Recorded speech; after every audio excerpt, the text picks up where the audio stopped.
Let's talk about using anger constructively with our children and young people.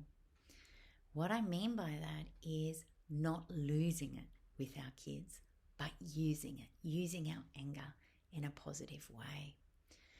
Most of us are unaware of how terrifying our furious expressions may be for our kids. Angry faces are scary faces, and for parents, anger is typically accompanied by a lack of control. When we're furious, it's often an indicator that we're feeling threatened or that we're out of control.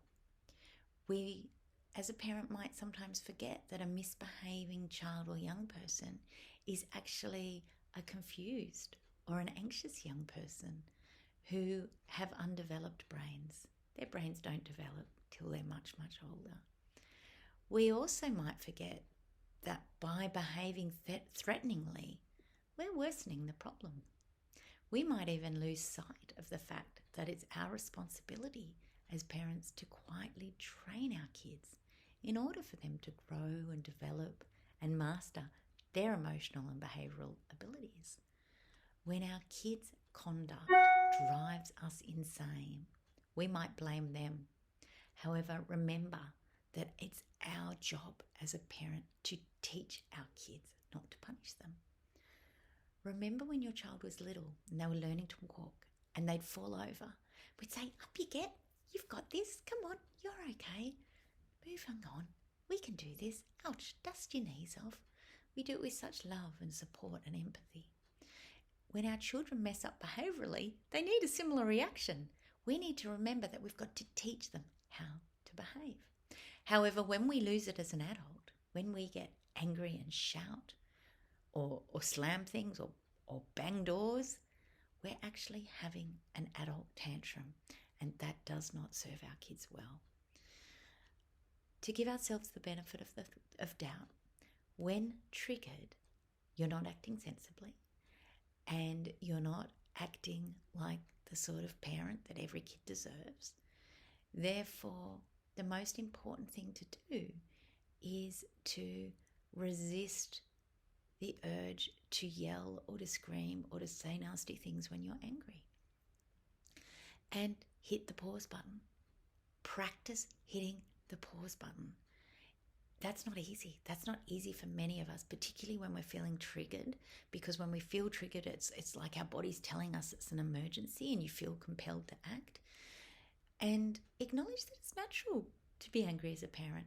However, it is crucial to provide yourself with some self-regulation strategies, because your triggers are powerful and strong, whether it's due to your stress levels, your fatigue, childhood trauma, or just life events. Your kid is merely bringing them to light and giving you the opportunity to resolve those. So instead of letting your anger get the better of you, use it as a chance to learn something new. Ask yourself, why is it that this is bugging me so much? Why is it that this is triggering me so much? So start to understand that and hit that pause button. Stop what you're doing, put your plans on hold, take a deep breath, turn your attention away from your child, and maintain empathy and compassion for both you and your child. It won't be easy, but with practice it will get easier, because we want to empower you, particularly when you're feeling swamped with your child's behaviour. We want to empower you to be the sort of parent that you want to be. Understand what's the root cause of this problem for you and find a way to solve it. Because when we accept a problem, we are able to manage our emotions better rather than acting aggressively. So this also allows us to become more in tune with ourselves and offer our kids the unconditional love that they require. And it will foster and help and solidify that connection that we have with our children. So the wonderful thing about parenting is if you are open, you're able to become a better and better person as you and your child grow together. So remember, hit that pause button, Ask yourself, what is it about that that's triggering you? And find a way to engage with your child compassionately and with love.